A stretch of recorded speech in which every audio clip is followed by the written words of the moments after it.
Nous allons passer maintenant à la restitution de l'atelier 2. Et c'est Susanna Kratz qui va nous le faire. Herzlich willkommen. And so there we are.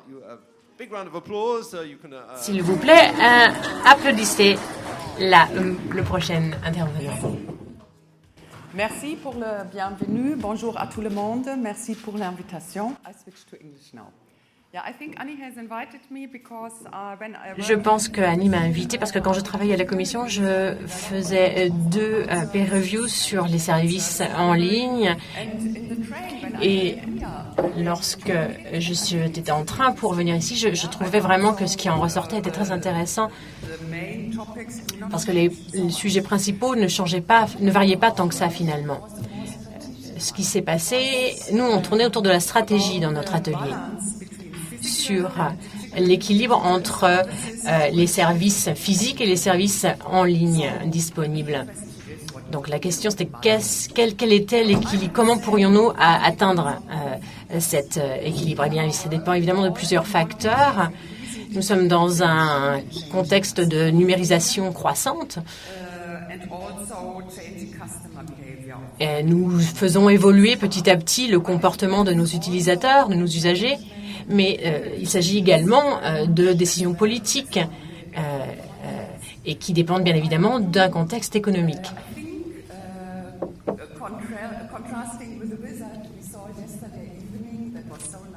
Alors évidemment, ça va faire un grand contraste avec ce que nous avons vu hier, c'est que je vais essayer de vous emmener dans un voyage des services public de l'emploi. Et ce que je peux vous dire déjà, c'est qu'il me semble qu'il y a vraiment différents types d'univers selon les pays. Selon les premiers résultats des rapports, eh bien, l'équilibre qui résulte de la numérisation varie d'un pays à l'autre. Tout d'abord, le cas du Pays-Bas, Corinne Peters. Eh bien, ils sont tellement habitués à faire des présentations dans ce genre de contexte un peu spécifique. Eh bien, ce qui a été dit, c'est que leur trouvailles étaient des résultantes d'un contexte économique précis. Ils avaient installé des services en ligne et il y a beaucoup de choses qui étaient uniquement faisables en ligne. On a pu découvrir leur boîte à outils avec la gamme de services qu'ils proposaient et on s'est rendu compte que ce n'était pas suffisant.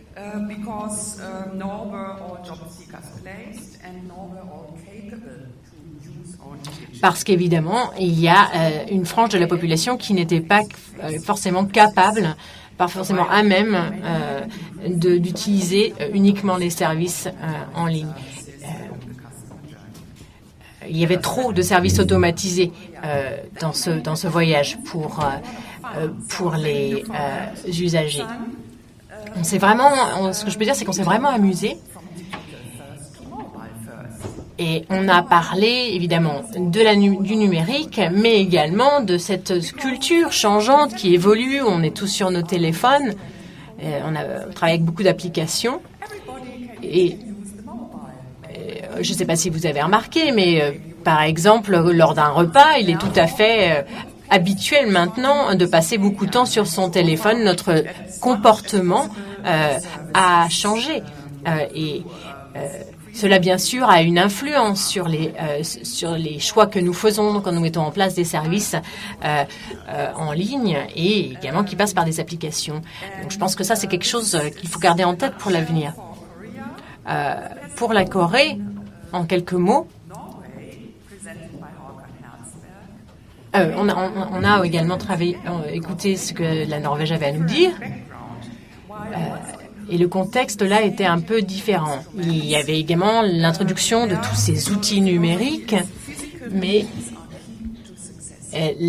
leur philosophie était différente puisqu'ils n'ont jamais arrêté l'aspect rencontre, contact en agence. pour accompagner leurs usagers. Ils ont vraiment constaté que c'était un élément essentiel et qu'il ne pouvait pas être supprimé. Il y a aller pour le tout numérique aurait probablement entraîné des problèmes sur le plan social et aurait forcément affecté les résultats. En Norvège, par exemple, on a aussi noté une certaine réticence à l'open source et au partage des données et au regroupement de toutes ces informations. Now, the last example was Belgium, and this is maybe a kind of compromise. Enfin, et je pense que nous avons écouté un autre type de récit par Laurent Duquesne qui avait une philosophie un peu différente. Laurent Duquesne, donc, qui travaille en Belgique.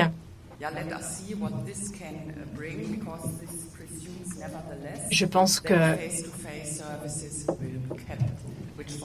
il arrivait à la conclusion qu'il fallait absolument garder un contact physique et qu'il ne fallait pas que cela soit noyé sous une masse de services numériques. Ce que j'ai trouvé intéressant dans ce qui a été dit concernant tout ce qui est tout le domaine stratégique,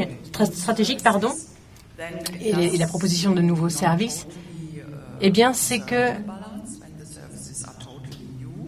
il est compliqué de parvenir à un équilibre. Il y a beaucoup de choses qui sont nouvelles, beaucoup de choses qui ont besoin d'avoir un galop d'essai. Par exemple, en Allemagne, dans les processus de profil sont devenus beaucoup plus automatisés.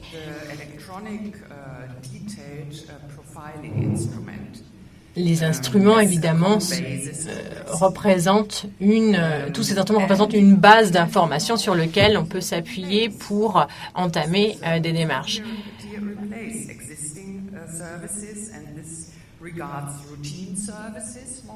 Il y a beaucoup de services qui peuvent tout à fait supporter la numérisation.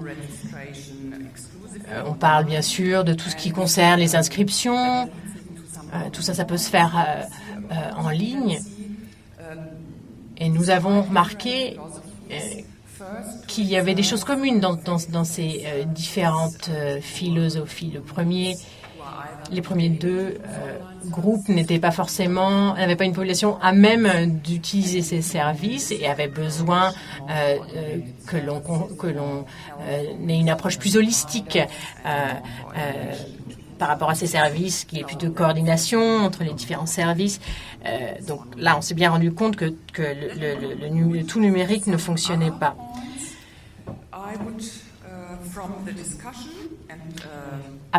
Durant toutes ces discussions, ce qui m'a semblé digne d'intérêt, c'est que cette numérisation croissante et cette offre de services électroniques mettait une pression assez grande sur les conseillers parce qu'ils doivent en général passer par des procédures plus compliquées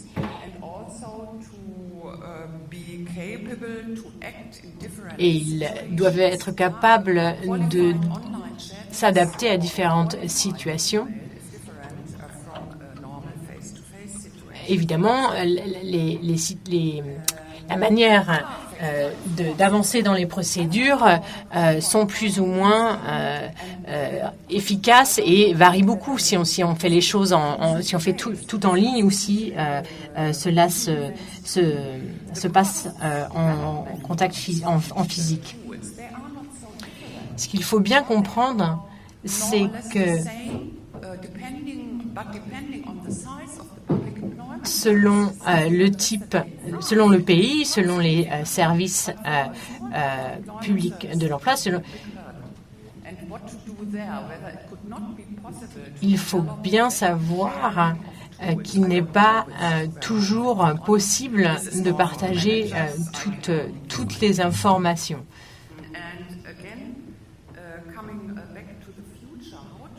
Pour revenir à ce qui nous attend à l'avenir,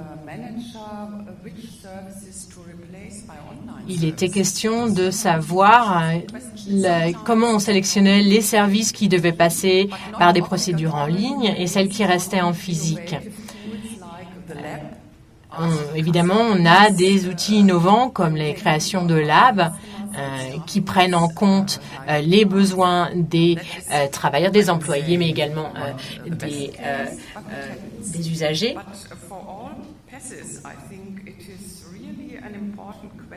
Mais je pense que c'est une question judicieuse. Il faut savoir un petit peu faire le tri lorsque l'on fait ce choix. Est-ce qu'on demande l'avis des clients? Est-ce qu'on demande s'ils aiment utiliser nos services en ligne?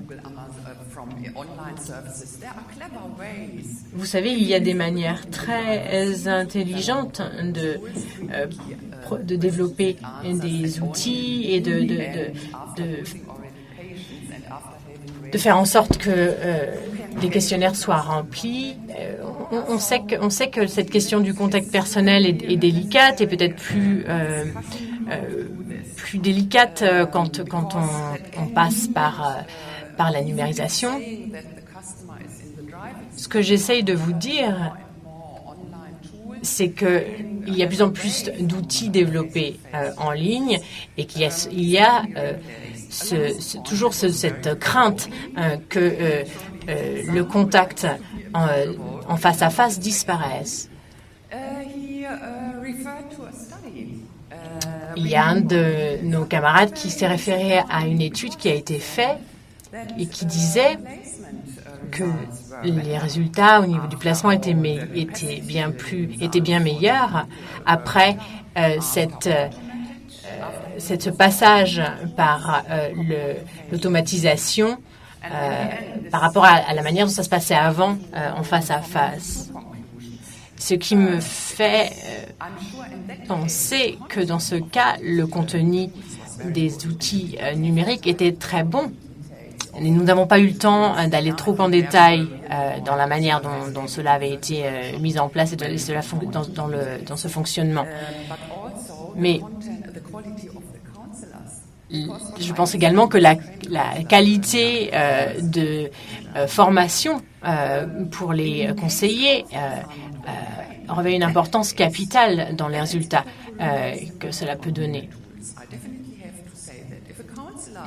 Vous savez, si un conseiller n'est pas suffisamment formé, s'il n'a pas une approche holistique dans son évaluation et qu'il ne sait pas comment coordonner les différents services, alors pourquoi les maintenir tels quels? C'était peut-être un peu... je me faisais peut-être un peu l'avocat du diable, mais ça me semblait important de se poser la question.